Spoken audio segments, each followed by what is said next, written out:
Hello. Hello there. Hello. Hey, how are you doing? Yeah, I'm okay. I'm glad to hear from you. You okay? It's been a rough time, but Oh, yeah, it's for another conversation. yeah. I Yeah, think yes, lots of rough times around everywhere. yeah, Uh, are you okay with what we're doing? Do you want to yeah. chat through everything? We Anything? are we are very good at what we do, so I'm not We are worried. very good. We've only got an hour, and I don't know if you. Hello.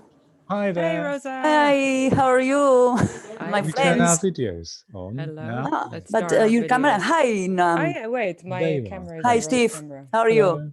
This Oh, I'm is. good. Nice to see Oh, you. You started playing the drums, Rosa. Yes. Great. Looking forward to getting that demo. yes. Yes, Listen to my and now camera. I'm very excited about your workshop because I need to work a lot around the Yeah, world with yeah. my drums. So I'm Yes. excited.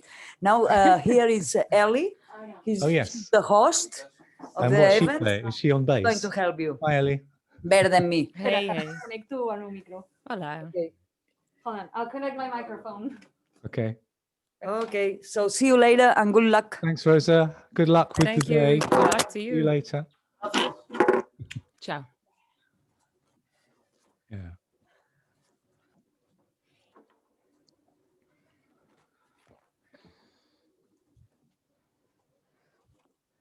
Hello. Hi. Is it Ellie? Hey. Eli? Yes, Ellie? Ellie.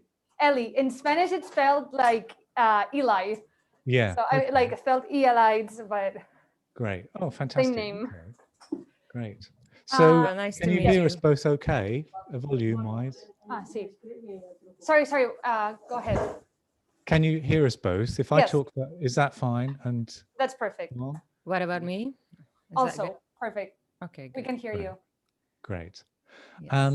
So a couple of things, Ellie, Mhm. just I wanted to check with you because we have a chat, the two of us, but also part of it, I'll have a slideshow. But I've started working on. I've been doing a couple of these where I've had a translating screen at the bottom. Would that be useful?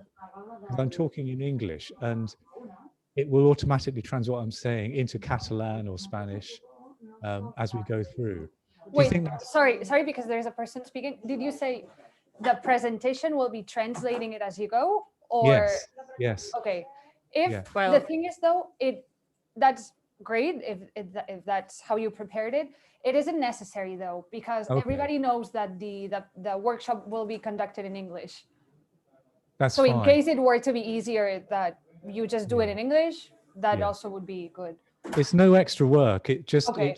It just automatically translates online through the microphone while I'm saying Oh, into the okay. language. So, but I've done it in when I had one in Paris the other day because we had a lot of French speakers that didn't have English as a language. But if you're confident that everyone is okay with English and we don't have to do it, then Let me check with Rosa actually, because you're the first speaker to oh bring this yes. up. Do you want me to show Bueno, you no sé si lo quickly what it antes. looks like? Ah, Shall vale, I bueno, show you? sorry, I'll hold on. Yes, maybe 30 seconds. Diu que Uh,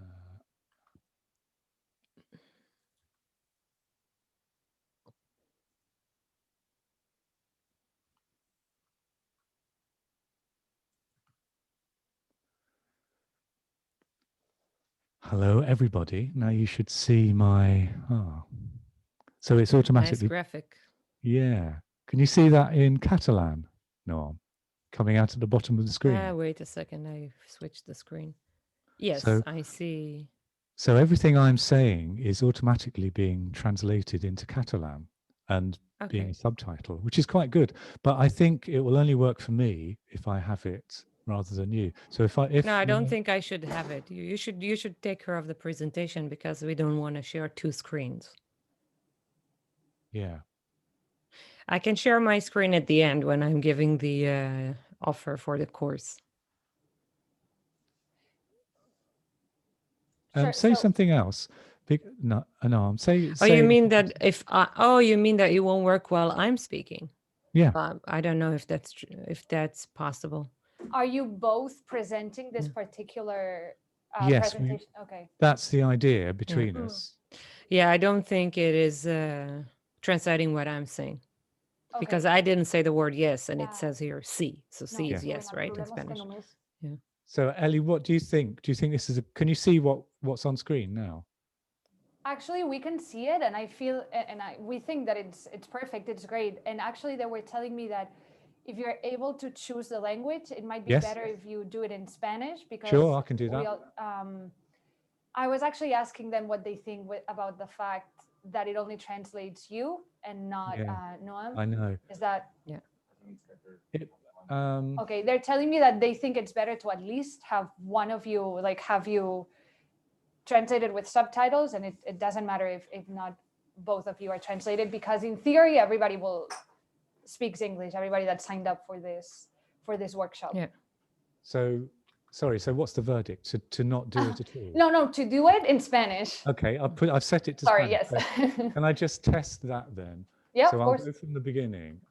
Can you see the screen now? And it should be detecting my voice and translating what I'm saying into Spanish. Is that correct? I don't see the presentation now. I did see it before. I'm not seeing Oh. it now. Sorry, I think I need to share screen. Sorry. Just share screen. S'hauria de preguntar això de... Sí, vaig. Quina hora és? de Vale. com hem participat. Vale, sí.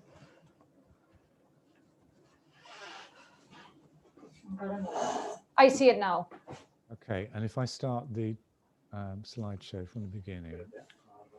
Hello, everybody. I'm now talking in English, but the translation should be appearing in Spanish. Is that correct? It is correct. Wow, it's amazing. Yes, it's amazing, isn't it? So should we do that? Should we do Yeah. this? Okay. great. Perfect. Sometimes it doesn't work, and sometimes it says some really funny things in Spanish. So you have to be ready for the comedy. You know, like my dog eats jazz at Christmas. So if I say something like really sensible, sometimes it translates it as nonsense. So as long as people are ready for that. And what app are you using for this? It's just PowerPoint. It's just a It's setting in PowerPoint. PowerPoint. You choose the Okay. language, and as long as you have a microphone, not the laptop, Uh-huh. it detects the signal. And if you're connected through cable, I think it's better. So it's incredible, isn't it? Wow. Yeah, amazing. Really effective. Okay, then just a couple of questions before we start. Yes. First of all, if I want to pronounce both of your names correctly, so is it Steve, and how do you pronounce your last name, your surname? Steve Mead. Mead, okay. Steve Mead. And then Noam, I don't know if I'm pronouncing your name correctly. Is it Noam. Noam? Yeah. And your last Vazana. name? Sorry? Vazana. Vazana. Yeah. But you have to do Noam that little thing Vazana. that Noam does. Noam Vazana. Yeah. Noam Vazana. Thank you. Perfect. Sure. And then, But if it's difficult, you can also call me Nani. That's easier. okay, well, I'll try, but that's good to know.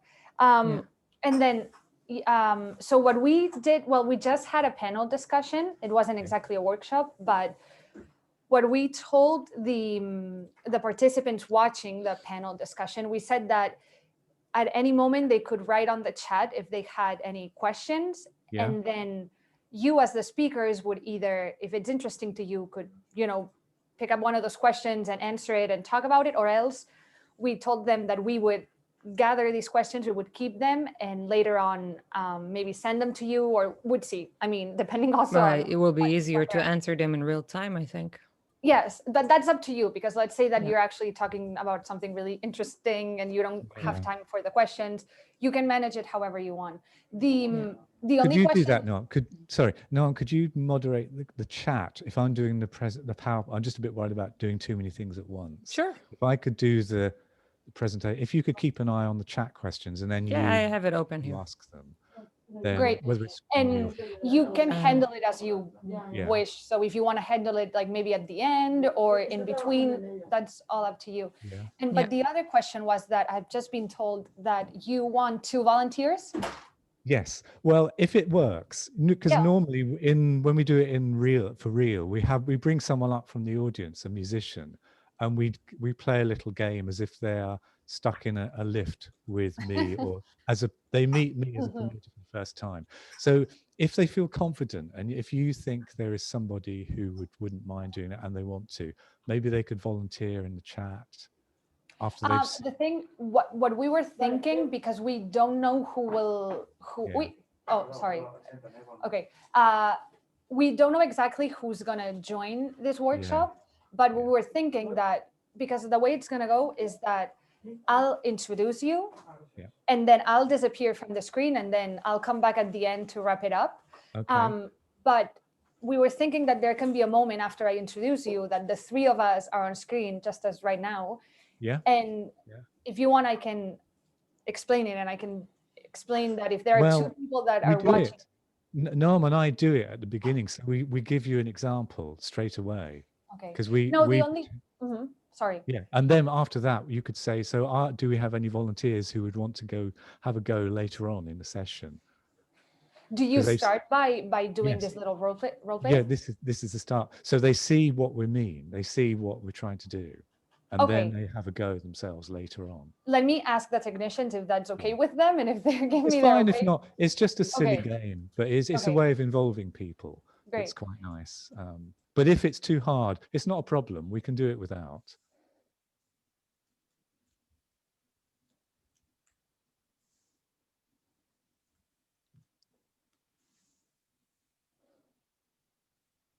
I can't seem to turn my email alerts off screen. It's really annoying.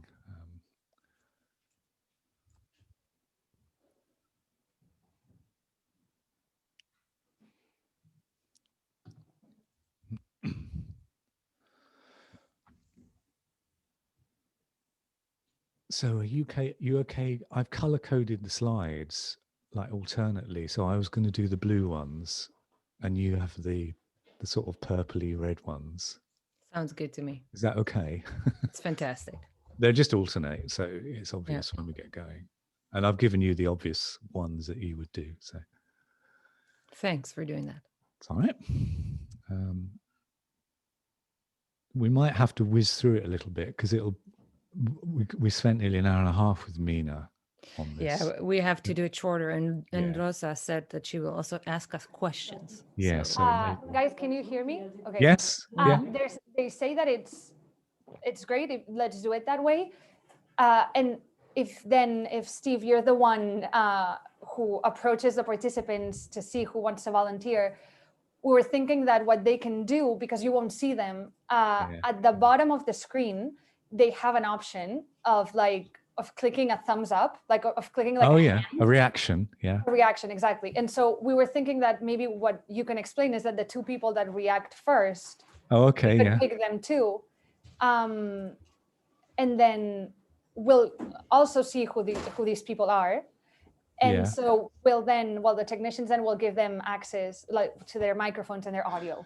And this will happen. So they're both separate. They're not together.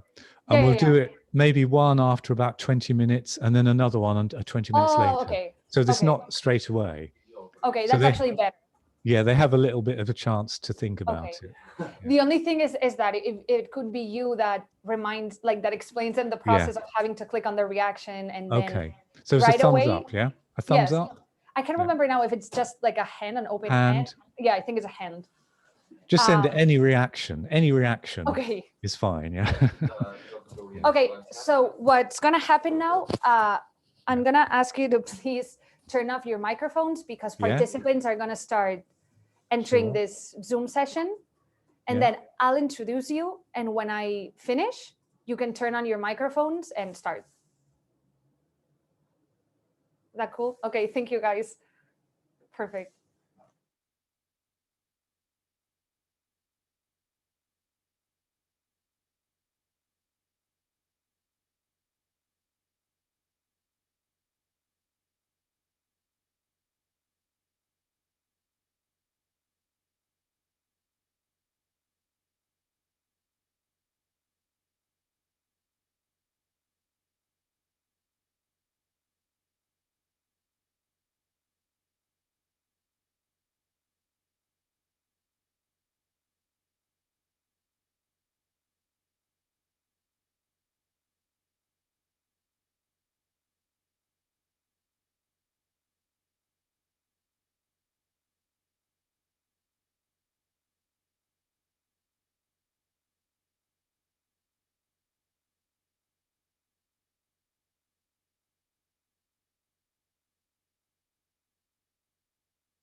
Welcome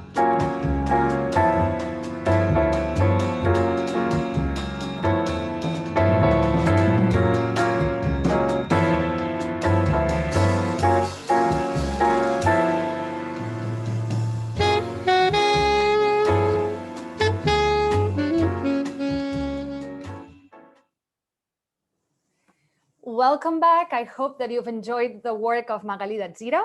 And now let's shift gears and transition into the first workshop of JAZZ I Am. We'll explore the different aspects of managing oneself as a musician, like, what does self-management entail and what impact does it have from a programmer's point of view? And I think also you'll be getting some practical tips as well. And so let's welcome our two speakers. First of all, we have Noam Vazana, a self-managed artist from the Netherlands who toured the US and has toured around Europe, and also Steve Mead, the artistic director of the Manchester Jazz Festival in the UK. So we're about to start. Just remember that you can interact and participate in the workshop through the chat that will appear on your screen. And pay attention because some of you might be able to actually do some role play with the speakers. So let's do this. Steve, Noam, the floor is all yours. Thank you very Ellie. much. Thank you so much, Elliot, and welcome everyone. Hope you're having a great JAZZ I Am. It's very nice to be introduced with some relaxing background jazz there. It's the first time we've had that pleasure. Elevator music. Elevator music, absolutely. Hello, everyone. Again, thanks so much for spending the next hour with us. My name's Steve Mead, the artistic director of Manchester Jazz Festival, and this is... Hi, I'm Nani, and Noam Vazana, as Ellie said, is my full name. I'm an artist, and I'm a self-managed artist since I think it's 16 years already. Yeah, I'm based in Amsterdam, in the Netherlands. And Nani, how did we meet? Can you remember? What was it like? We met at a speed dating session at the In Jazz conference in 2016, I believe. Yeah, and it went a little bit like this, didn't it? So, hi, I'm Nani. Hi, Nani. I'm Steve. I'm from Manchester, where it rains a lot. Oh, it rains a lot here, so I kind of identify with your dreary weather. Great, we've got a connection through the weather already. Already. Yeah. So what do you do? And British people and Dutch people love to complain about the weather, so that's okay. Absolutely, yeah. The weather is the biggest part of our lives. Yes. So what do you do? You're here at this speed meeting, and you come to see me. Well, I'm playing in this festival tomorrow night at 9:30. I have a showcase. And I actually only heard about the speed dating last minute. So I read about the biographies of everyone and you looked interesting. So I thought I'll say hello. Thank you very much. That's very flattering. You look very interesting as well. So you've got a gig, but what do you actually do? What's your music about? I compose new songs in an ancient language called Ladino. It's the language of my grandmother, and it's also the language of the Sephardic Jews from the Iberian Peninsula in the Middle Ages. Wow. And what do you play? I play trombone and piano, and I sing. Wow. At the same time? Yes, actually. You play the trombone and the piano at the center. Do you need a license for that? Isn't that dangerous? Yes. Otherwise, they don't let you do it. Yeah. No, but I have a specially custom-made stand that they prepared, especially for this purpose. Well, I don't think I've ever met anyone who plays trombone and piano. So what this is tomorrow night at 9:30? Yes. Oh, great. I'll make sure I come along to this. It sounds fascinating. So nice. Yeah, really pleased to have met you. Nice to meet you. Thanks. Oh, and you. So that, in a nutshell, that's how Noam and I met. And it was about 4 or 5 years ago now. And it was actually the start of a working relationship that's seen Nani play at my festival. We commissioned a piece from her last year. And we've also been doing these workshops together because we figured out that there was a place for a promoter and an artist to be talking together, to having a dialogue about opening up the conversation between what our priorities are, what your priorities are as an artist, how to get those connections if you're representing yourself, if you are making your own music and you don't have management or agents working on your behalf. And that's something, Nani, you've done a lot of in your career, isn't it? Yeah, I mean, like, I feel that there is a big gap in our industry between the artistic, let's say, content creators and the educational roles, people that kind of do audience development. So I would say programmers for Yeah. that sense. And there is not really a dialogue that is streaming between these two roles of the industry, while they should be talking to each other, because this is how you create new art together. So when I used to work with agents and with managers before, I always felt that something was missing because I was not involved in the creative process. And I also felt a little bit out of control, the direction of where my career was going. I was signed to a label, and they mainly pushed me to manufacture radio ready products, and not so much, they were not so much about the artistic development or about creating content that has a theme. And for me, I like creating content on a theme, and I felt that it was an aspect that I wasn't exposed to enough in my career. So I started to take off from the label and do my own thing. So I released my first record on my own, and luckily the audience embraced it. So the first crowdfunding campaign was really successful, and ever since I've built a community, a music family, I call it, of people that walk with me wherever I go. And that's what we're going to be talking about for the next hour or so, isn't it? We're going to be, I suppose, sharing some of our experiences and tips about what I'm looking for as a programmer, and what people like you and Nani can do to, I suppose, improve your chances of getting a dialogue that ends up being meaningful in some way. It might be in the short term, it might be in the long term. We do have a presentation for you, which we've prepared, but we're going to do a little bit of visual and a little bit of chat as well between us. But I just thought I'd because I could share this presentation with you. I'm also using this rather nifty tool that translates what I'm saying into Spanish. Now, I wonder what nifty means in Spanish. Yeah, well, yeah, someone's just found out. But if this works, then great. Sometimes the translation doesn't work very well, and it just translates it into Spanish as some kind of nonsense. So if I end up talking gibberish, which I normally do anyway in English, you'll know. So that's who we are. I thought we'd have oh, I've got to start this slideshow. What we'll be discussing is, as I said, what does it mean to be an artist that manages yourself? How can you connect effectively with programmers and their audiences critically? And also, what's the impact of the perception of being self-managed from a programmer's point of view? What do people like me think of artists who self-manage compared to artists who have agents and management? Yeah, I guess it depends, of course, on how well you do it. Like, for instance, I have a podcast that I broadcast once a week. It's called Why DIY Music. And then I keep on asking people, I usually interview people from the music industry, and I have this question: do you prefer to work with artists directly or with agents, and why? And the common thread that goes through all the answers is it depends how well they do their job. So if you do your job well, I mean, you don't necessarily need an agent, but you would have to develop that skills. So if you're looking at their slides at the moment, we're going to touch basically many subjects. For the artists now, I think the main struggle is that you don't have direct communication lane, neither with your audience or with your peers. It's also one of the reasons why I started my podcast, because, for instance, music conferences are canceled at this time, or that they're transferred, like JAZZ I Am, to an online module.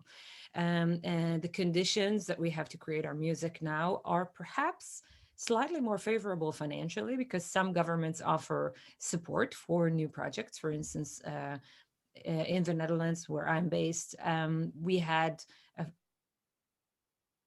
of course, these grants were oversubscribed. I know that in the UK, you had that opportunity as well. I know from friends in Germany who do the same thing and even got grants to produce a new album.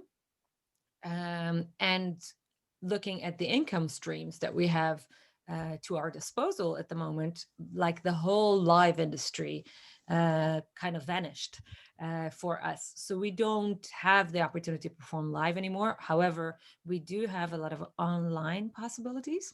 at the moment, and I've used to utilize these origins of income in my work. So I perhaps we should talk about that as well, how to monetize your digital assets. Um, I think we're going and to if come on you, to that, aren't we, later? And yeah, also just to touch it on the point of view of the promoters. So the promoters have also had a struggle. They've had to deal with a lot of change and challenge. And you've probably seen a lot of promoters are focusing less on international and more on local and regional. So how can you yeah, work with that? And any live events that have been able to take place have been subject to sudden cancellations. So it's been really yes, difficult to plan. And the costs have gone really high because all the promoters have got to take care of streaming costs, bringing a crew into the venue, cleaning equipment and things like that. And at the same time, there are fewer people able to fit into the room. So the ticket income has gone down. The bars are shut because they can't serve drinks. So we can't earn money from that. And all the sponsors have disappeared. So it's not a great economy at the moment. And then from the audience point of view, there's a lot of fear about coming back into theatres, into yes. venues, about how safe it's going to be and what are the measures. And also I've noticed, I don't know about you, Nani, that attention spans have got shorter, haven't they, as we've put more and more online and there's been more and Yes, more available. So it's we've true. got to cater for a different attention span. Yeah, but of course, it depends how you release your music. For instance, Yeah. if you do live streams on your, let's say, on your profiles or your pages, channels, whatever it is, then, or release clips, then I would say keep them shorter than 20 minutes. But if you're doing an online concert, like I'm hosting online concerts 3 or 4 times a month, and these concerts are between 1.5 and 2 hours long each. People are craving the live experience, and they are somehow more committed into staying there during the whole time. Once they bought a ticket, they will stay for the entire event. So if that's my grain of salt that I could share, as far as Yeah. online events are concerned, once you have an event that is ticketed online, really invest in producing a good length as well of an event. So that's the bad news that you all know we've got to deal with. There is some good things that you can be doing because some things about music, some qualities about music making still remain the same. Nani, do you want to talk us through these? Because I think they're quite important to reassert, really, that, you know, people still turn to music for enrichment in their lives, don't they? Well, yeah, I mean, since the pandemic started, people have been using a lot of culture to get through the day, I think. So, like when people started posting on social media at the beginning, all these articles from the newspapers, from their countries, what are the top considered professions that you have to invest in and not furlough at the moment? And everybody was talking about doctors and brokers and lawyers and these kind of professions, and artists always came in last. They're like, artists are not important. But can you imagine spending lockdown without Spotify, without Netflix, without books, without any movies?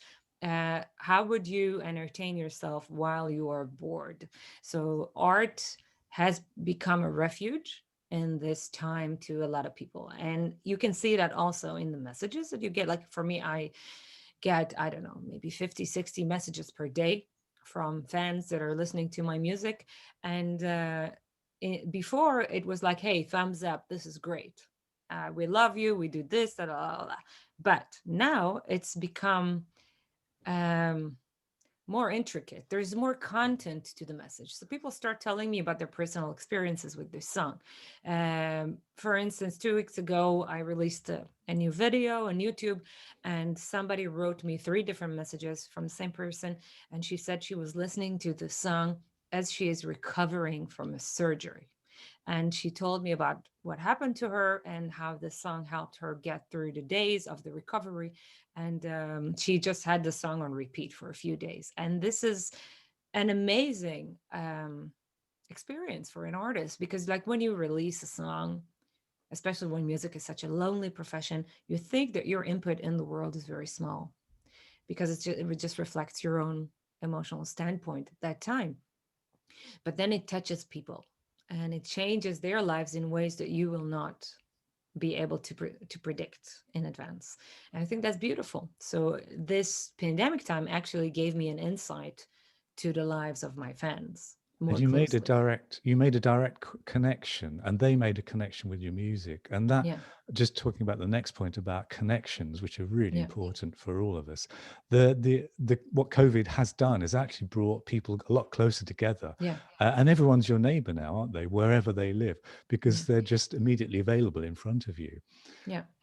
Yeah. And also when I finish an event, like when I'm hosting an online event, I did one yesterday, and the last thing I said at the end of the concert was, you know, we always say we don't have enough time to do the things that we want to do, but now we do have time. Yeah. And this is the opportunity to do it. So if you haven't called your parents yet this month, or you have a friend you had a fight with, make up now, pick up the phone, take whatever voice over IP program, call them up and figure it out. Now is the time. And with time on your hands, artists can also be working on their, what we're going to talk about now, their USP, their unique selling points, can't they? Because I think this is something we really drive home every time we do these Yeah. talks. What, as an artist, what is the one thing about you that only you do, only you have? And to take you as an example, Ani, you are the world's first original Ladino artist. Yeah. That's quite that's a big deal, and no one else fits that bill. So everyone watching this webinar, you're in control of this, your identity as an artist. You know what that is, and you have the power to convey this, to identify what it is. So I think that's one of the main things that, if you haven't done it already, to think about, because people who make decisions on your music about whether to book you, program you, take you on tour, whatever, they'll all want to know what that USP is, because they've got to sell that USP to their audience in order to get people connected. So you have the power to define your USP, your unique selling point. And it could be anything about your music, about you, about your background, your approach that makes you stand out. And as I say, it's something that is quite powerful, and you have the power to change it.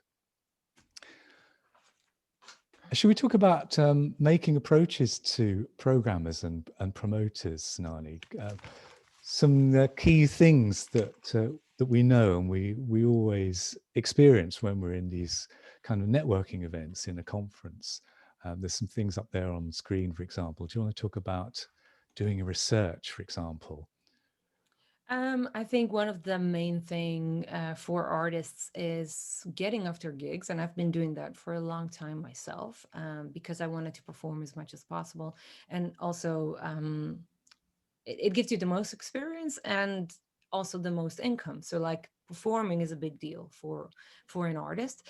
So I was busy with pursuing the amount of gigs that will be on my calendar, but in this time I'm not able to do that. What stands out the most when you send out an application is how well and thought of your research was for that specific festival or that specific venue. Because if you do send a generic email saying like, hi, dear sir or madam, and by the way, I get these emails myself, which I find very strange because I'm an artist myself. It's true, I have founded my own booking agency, but this booking agency books my own projects. I don't book other artists. So people see my booking agency online. They see that they only represent one artist, and they also see that I'm the CEO. So you can see that in the comments. So then they send me an email saying, "Hi, we really like the general feel of your company. Would you like to book us?" I was like, well, first of all, what is the general feel of my company?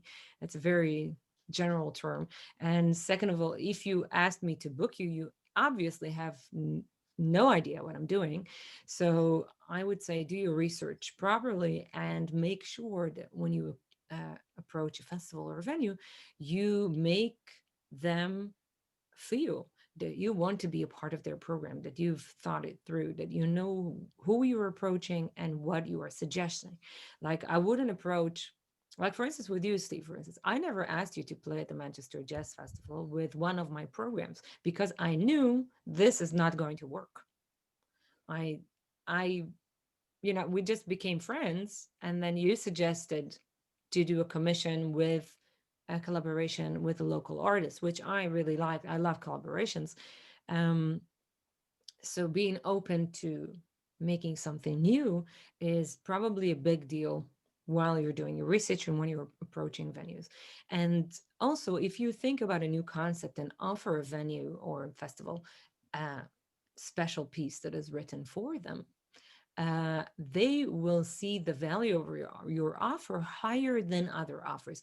They would actually feel like they are getting a commissioned piece without having to invest financially in a commissioned piece. So they will feel that you're walking the extra mile for them. You're thinking with them, you're getting involved in their program. And probably this will also give birth to a longer collaboration and a sustainable relationship rather than this one-off gig that that might or won't happen. Yeah, and doing your research is all about targeting your time, isn't it? Yeah. Don't waste time just scattergun sending emails out to every single promoter on the Yeah. database. Actually look at the programs, see if there's a commonality with your music. Are there other artists a little bit like you, not like you, but performing that you connect with? Yeah. Is there something about this program that you want to be on that you would go and see?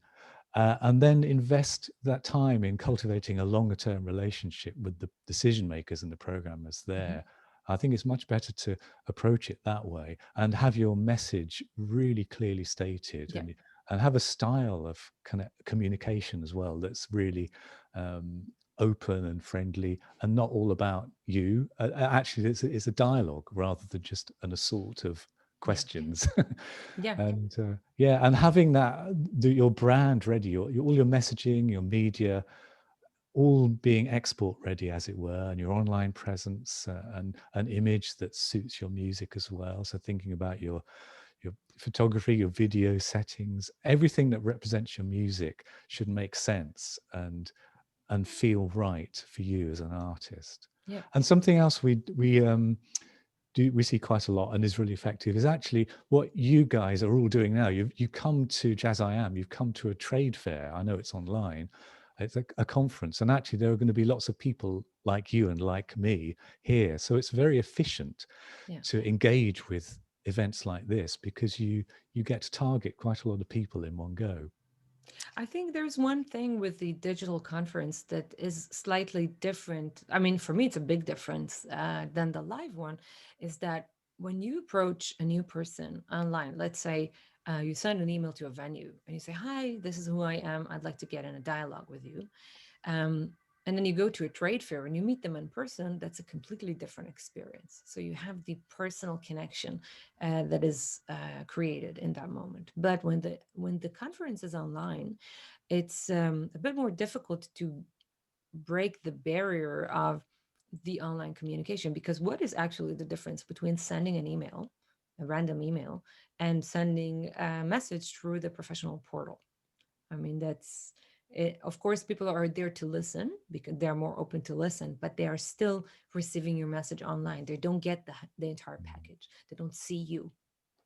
And I think for me, the digital conferences are working a little less well than the actual real life ones. Yeah, it's all new to us though, isn't it? We're all trying to make it work for the first time, really. But well, I mean, it's brilliant the way that you guys do it, and I've been watching some of the videos on JAZZ I AM. It looks amazing, but still the personal connection. It's the same with the live show. Like, I'm doing a lot of online concerts, but it cannot replace the live factor of the gig, because it's this extra, the X factor is not there. The personality doesn't go completely through the screen as it goes from on stage. And as you make as you attempt a lot of these conversations and connections and dialogues, you inevitably are going to get more no's than yeses. Sure. So you have to get used to the no and the impact of a no and what it might mean. And I always think of a no as a not yet. It's not a no, never. It's a not yet. The time isn't right. And maybe it just takes a little bit more research, persistence, presence, to turn a no into a maybe, and then a maybe into a yes. So always think long term and don't be put off by an immediate lack of response or a no if it is a response. Yeah.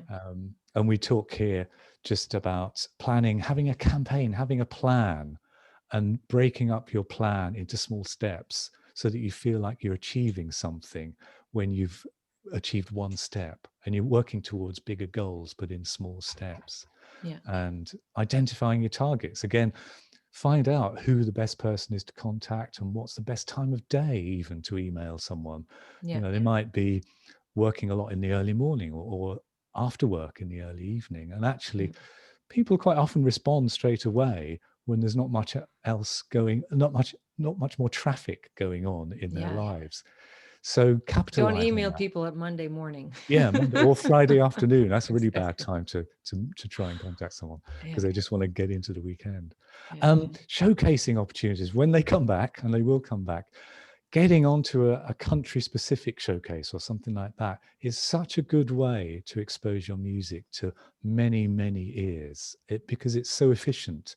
You know, people like me have attended things like JAZZ I Am to hear lots of music in one place. I only have to go on one airplane to get there. It's so much easier than trying to get one gig in a country and then try to invite lots of people to that gig. So apply for showcases, be part of, you know, make sure you're on invitation lists and lists that distribute opportunities, and just apply to as many as you can. I think that's a really positive way.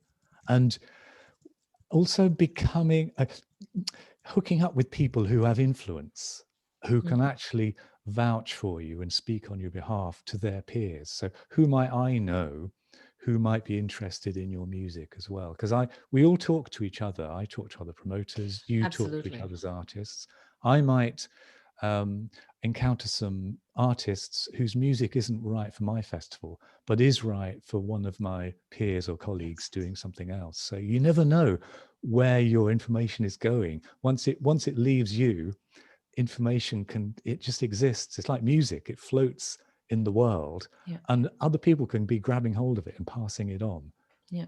And I would say, if you network, doesn't matter in what scenario, if you go into a conference or you meet somebody randomly, or you're going online, or you're writing an email, doesn't matter in which way, don't aim to network. Don't aim to make a professional contact. Make a friend. Aim to start a dialogue, aim to start a conversation that is genuine, and you really have an interest in your counterpart of the conversation, so the person you're talking to, and you don't know where it's going to lead to. Like, for like I'll give you an example from Rosa.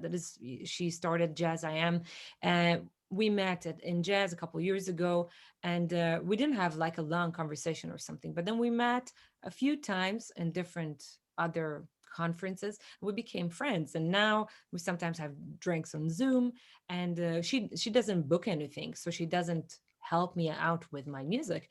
But for instance, a couple of months ago, I needed to do an application to a festival in Catalonia, and she helped me translate the application forms for the festival, just because she's my friend, and your friend will help you out.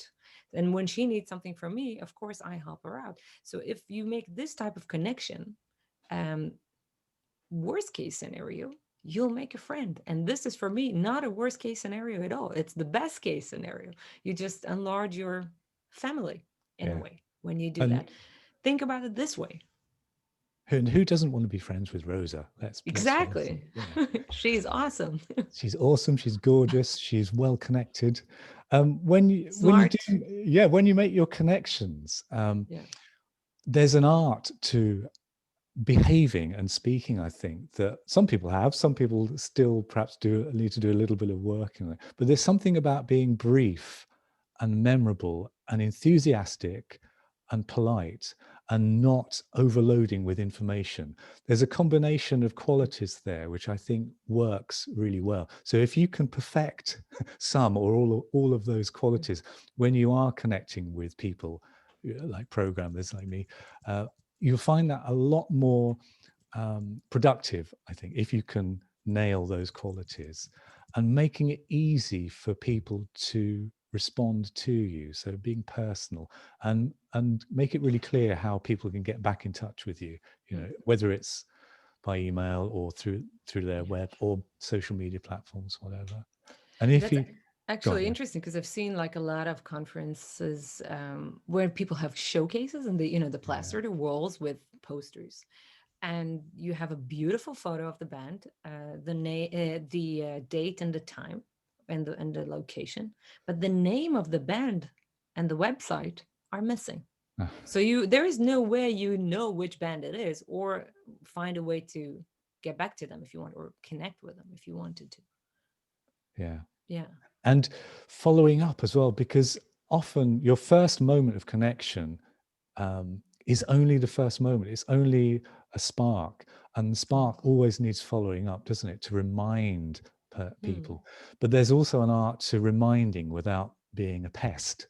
Just maybe follow it up about 2 weeks later with a reminder email, just not giving people an ultimatum, but just reminding them that you met them.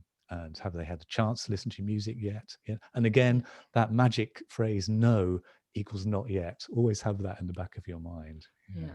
But that being said, don't pester people. So don't write people every 2 weeks. Hey, did you listen to my music? Because that's difficult too. You will be marked in the spam list very fast if you'll do that.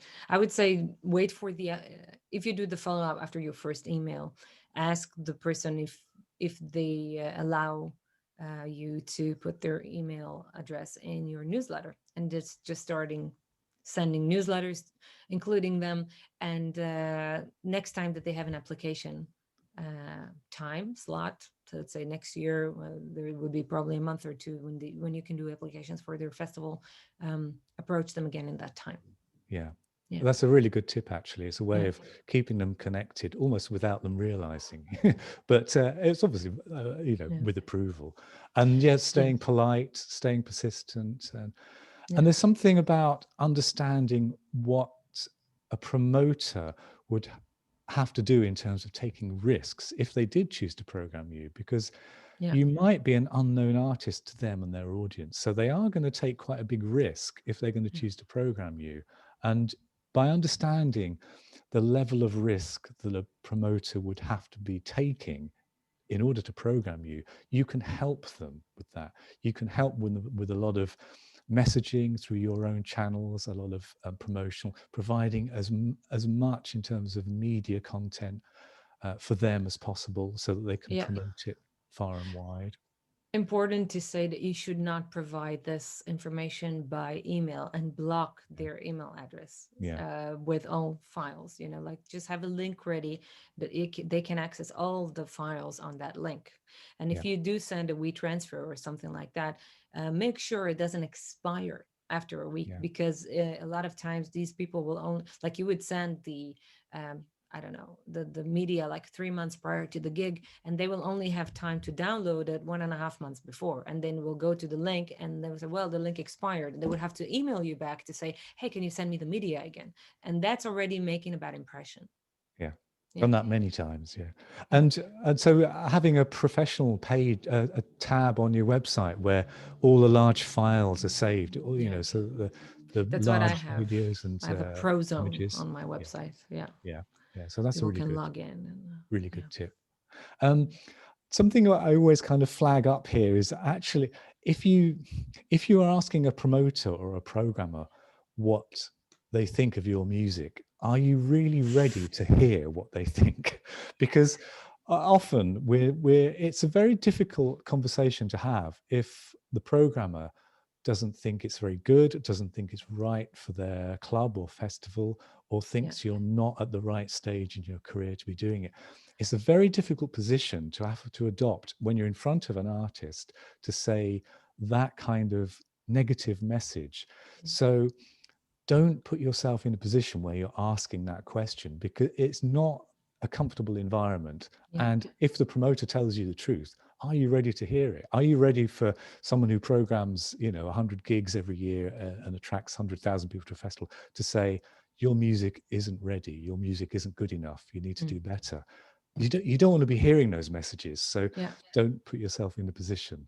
until you know you're confident that Yeah. it's the right time. And right also place. take criticism with a grain of salt, Yeah. because sometimes you might not fit a certain festival, but that doesn't mean that your music sucks.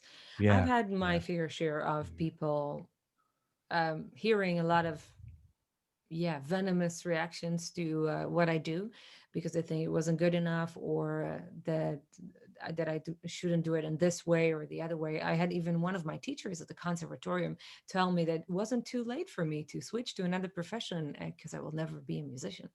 So when you have people like that in your life, I would say don't listen to them, cut them off.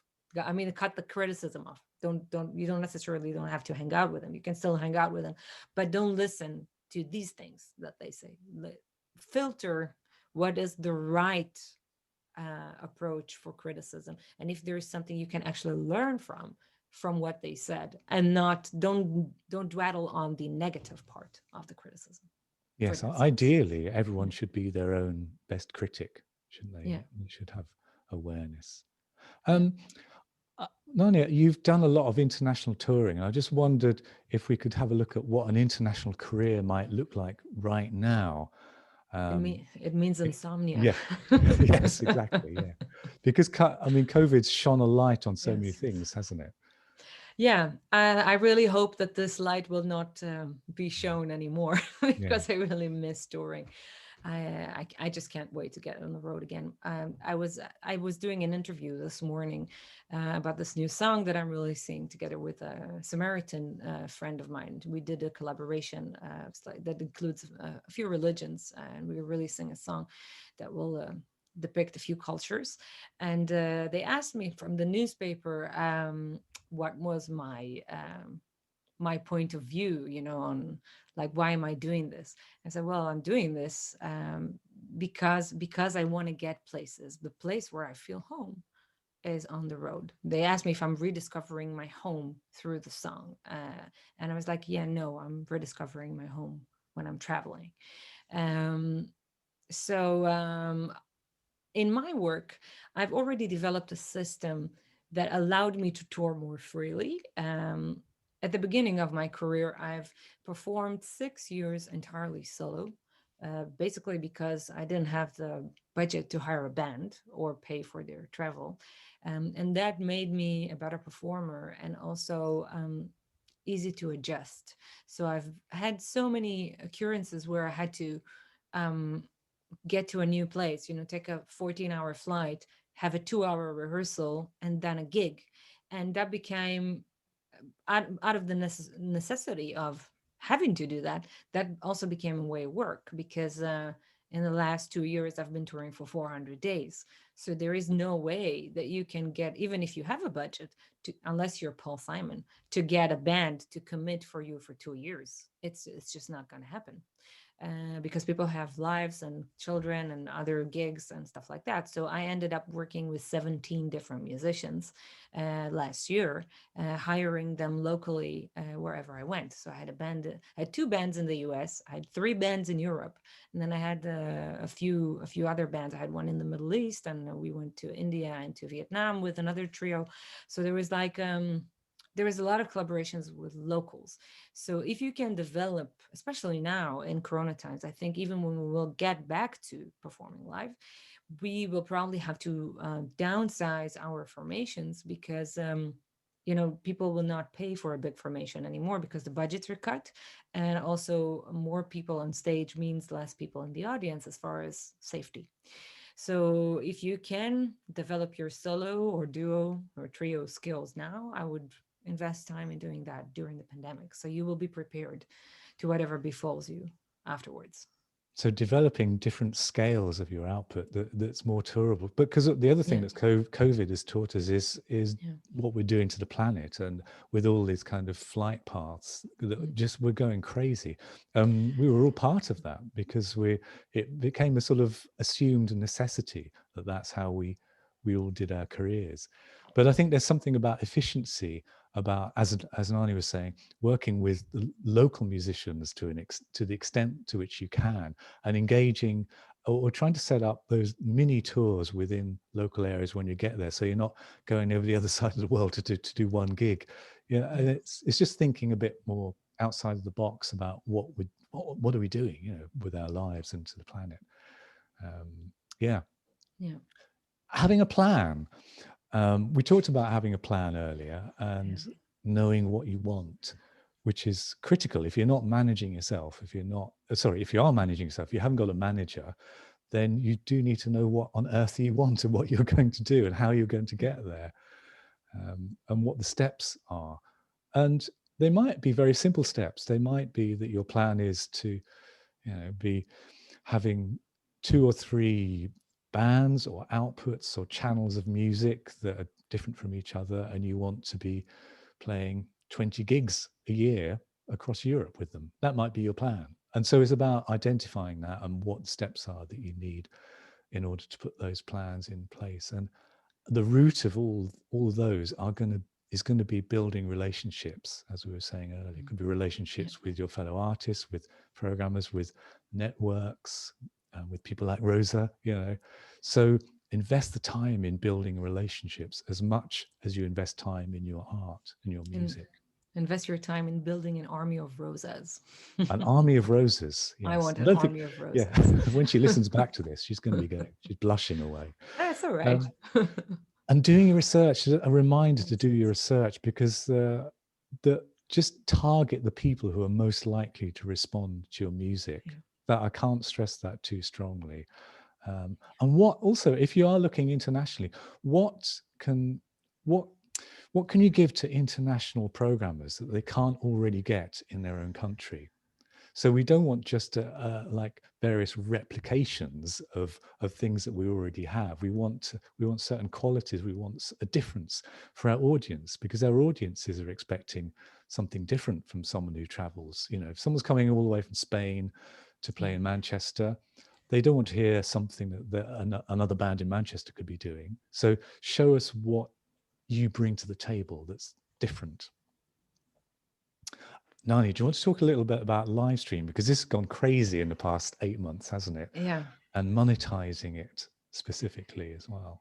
All of a sudden, as a musician, you had to be a sound engineer and a filmmaker and an editor and knowing about lights, and also investing like 4,000 euros in equipment. And it's been a hullabaloo of a time. It's like I was very lucky because I already started building a home studio as far as audio is concerned. I didn't have any filming equipment or lights, but I've already established my home studio in the 2 years prior to COVID. I've assembled some equipment and I've learned how to operate it, and I learned how to mix with Logic, and it helped me a lot to be prepared on that sense. But I didn't know anything about live streaming. I had a very bad internet connection, and somehow the lights were always wrong. And the camera, of course, you have a problem with the camera, because if you're filming with a phone camera or with a computer camera, you have issues because they can't record more than half an hour at the same time. So you kind of had to shape up as a musician. So I had a learning curve of about 10 weeks where I was giving a live stream concert for free every Monday night piano bar. And during that time, I've developed the equipment and the skills to be able to produce a professional live stream. In a way, it opened another aspect of my career, because now I'm being hired to produce live streams for other people. So like I'm doing the East West Orchestra, and I've done the Arabesque Festival, and in 2 weeks I'm producing a big event here in the Netherlands, like the end of the year of the SIA event. So there's a lot of things that are happening in that field. Most important thing to focus on is, how do you get to your audience? I would say once you've started live streaming, and how do you produce a worthwhile experience that's on the social side, and then on the professional side, how do you monetize that into actual income? So I see a lot of people that are doing donations, and for some people it works really well. For me, it didn't work that well to do the donations. I've done that for the first 10 weeks, and people did contribute, but it was very little, and the amount of time that was invested into the stream by the audience was not as committed to my stream. Like when I was producing a live stream, I was working on it for 10 hours. And they would just chime in for 10 minutes, say hi, and leave. And for me, that was not a good enough feedback. I wanted to have more of a live experience that I have with the audience. So I've started streaming ticketed online concerts where people buy a ticket in advance. So that means they commit to the stream and they will be there for the entire time, 1.5 hours, whatever it takes. And it also means that you know how much income you're going to have for that stream in advance. So all these things sum up to the ability to monetize your work. I would highly recommend to do ticketed live streams more than investing in your social media outlets per se. With free live streams, I would say utilize the free live streams to get audience to your ticketed live streams. So don't give it all away when you're doing live streams on social media. Maybe perhaps at the beginning you have a learning curve as well. So you do a few weeks when you stream all the time and get experience doing that, and then convert into live streams. And the streaming services such as YouTube, Spotify, etc., don't earn you a lot of money. So I personally don't like them. I know it's controversial. So I don't have all my music released on these platforms. I have an online store on my website, and people can buy downloads of my music or order CDs online. And I think it's more viable. Like it's a more stable stream of income to do it like that. I've grown my online sales in like 3,600% since I've started doing that, comparing to income I've had from streaming services before. And something I've noticed about your shows, Nani, is that you make them look so easy, because you've probably got quite a simple setup there, because you're at home, you've got your piano, your trombone set up on your mic, but you make it look, because you've done it a lot, you've got into the habit, you're relaxed, you make the audience feel relaxed because you know what you're doing, you're in control of all the knobs and twiddling things, and you just get on with it and you perform, you know, to the best of your ability in front of the laptop camera to hundreds of people. But I just wonder, because there are other little skills that all musicians need to be thinking about, like to camera skills, you know, which they didn't have to think about before, because suddenly cameras are in their faces if if they're doing a stream, whereas before it was just a live audience, maybe, you know, 50 meters away in the audience. Yeah. And also presenting in front of a camera is very different than presenting in front of a live audience. Yeah. So playing to the camera, you have to know what works, what doesn't work. You shouldn't move too much because the lighting on you will change. So you have to fix your stature in a way, because otherwise, like if I do this, you see there's a shadow on my face, right? So I have to avoid that. If I'm moving here, you see my backlight. So so like all these things you got to figure out before you go live to do a professional live stream. So I would say practice and make it perfect. And there's no applause, is there? You have to imagine the applause, and that's quite a big deal for and if there are comments coming from the audience, they will come with at least 40 seconds delay. So let's say you're asking a question. It's like, hey, which song would you like to hear? And then you're waiting for half a minute and nobody answers. So you think, oh, nobody's watching. And then you start playing another song. And then you have 10 people saying, hey, I would like that song. It's like, because it just arrived with a delay. So, yeah. That's great. Yeah. And just to recap, we covered quite a lot about international work previously when you talked through, but about having that fan base outside of your country, having all your materials ready for export, and that kind of sustainable income that you talked about, and the lifestyle choices. This isn't something we talked about, is it? Because it does bring into play how your life is going, because you're going to be away from home for long sustained periods, aren't you? And there are implications there. So have a think about what you actually want out of your music. You know, do you want to be on the road for half of the year and away from home and what that means to you. Mm. So there are some profound choices to be made. It's not all sort of glitz and glamour on stage, is it? It's, you know, well, it's about 5% that and probably 95% Yeah. the rest. Yeah. Before we kind of take some questions, just to kind of drive home some tips that we think are really important to take away.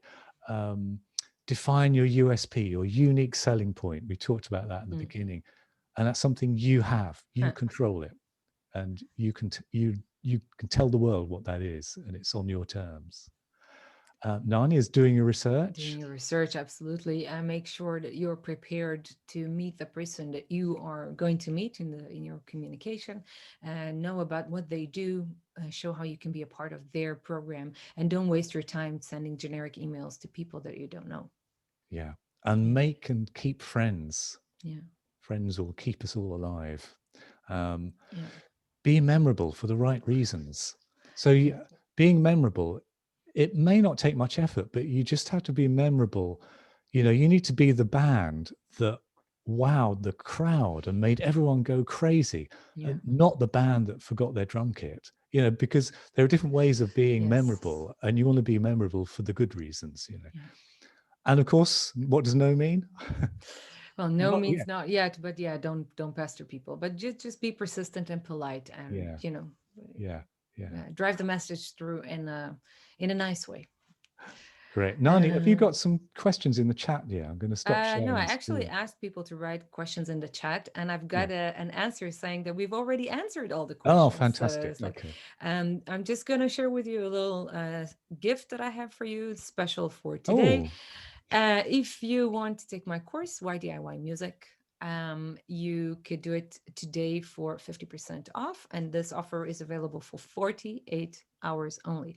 So the normal fee for the course is 189 euros, and you can get it for 94.50 if you register within the next 48 hours, and that's on whydiymusic.com. And the course includes 17 lessons. It's a yearly program that will take you through everything you need to know about the music business, and also how to produce your own materials on a budget, how to communicate with programmers, how to do booking, how to maximize valuable touring, both financially and audience-wise, how to do crowdfunding, how to build a fan base, how to have a successful mailing list. All these things are explained. Of course, PR and social media are included as well. And the most important thing about the course is that we have a community of professionals that have access to the back end of the website. And Steve is, by the way, one of the members. And if you have any questions and you want to consult with someone from our community, you can put your questions in the back end community, and they will be monitored and answered by wonderful professionals such as Steve and Rosa and other lovely people that are good friends. It's a great place to go and check that out. There's some great information there. I've just seen a question in the chat that asks for tips for speed meetings. Oh yeah, my that's 3 good. tips.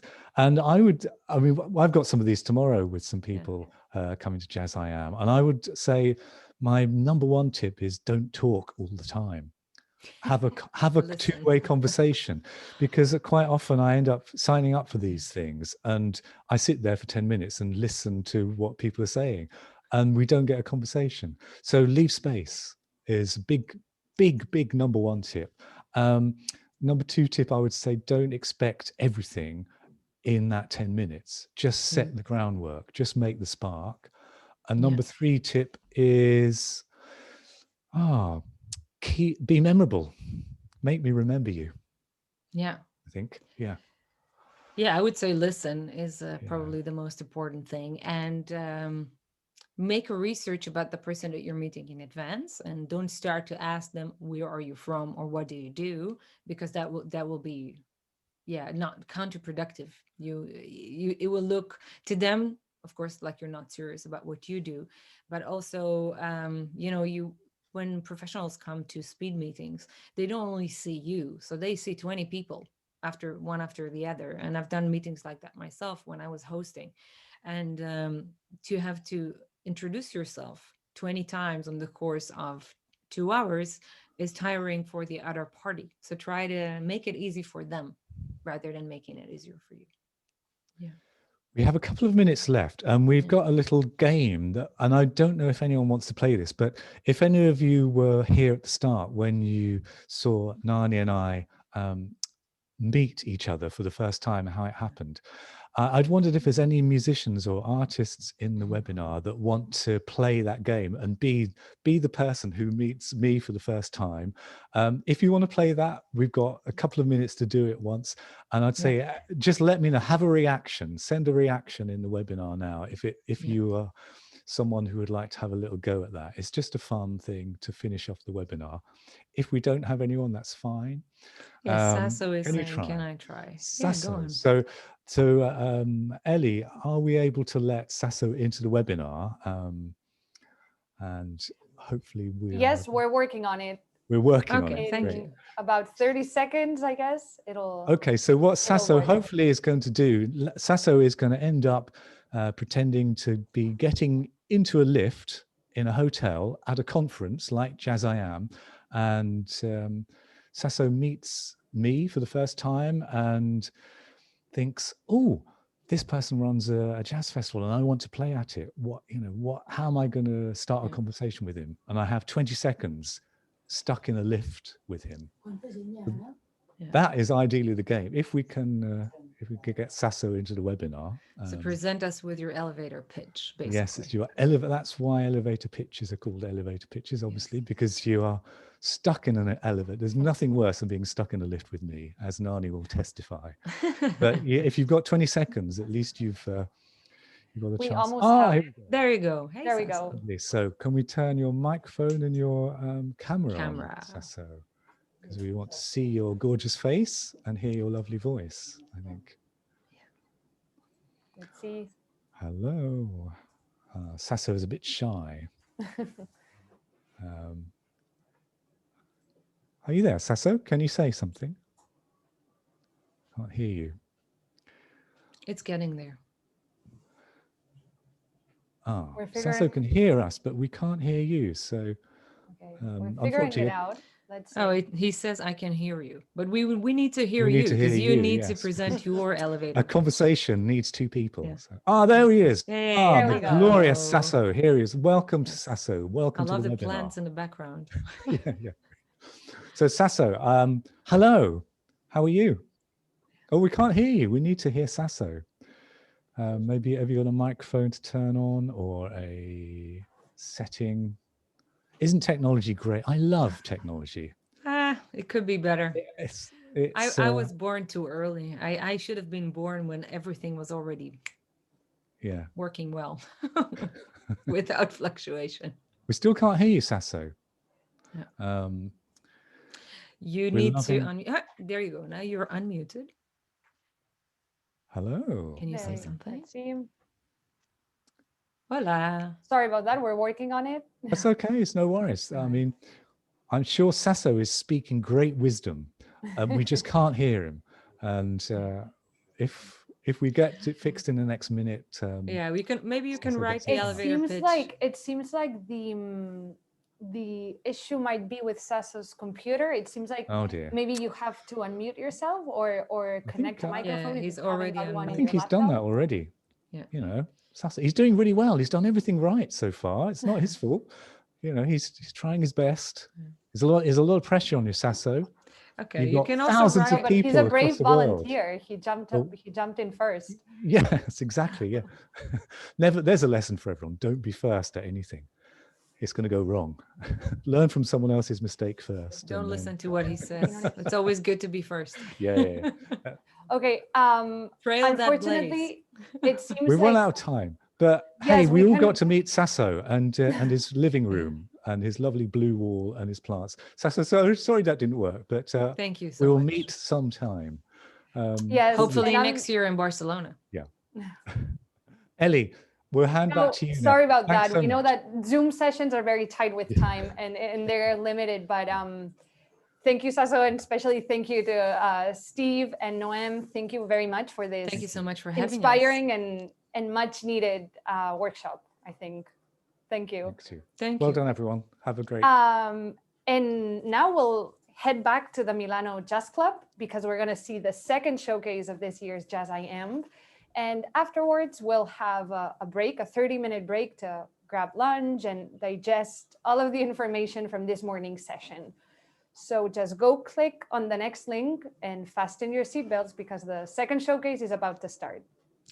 Good luck, keep calm, and DIY.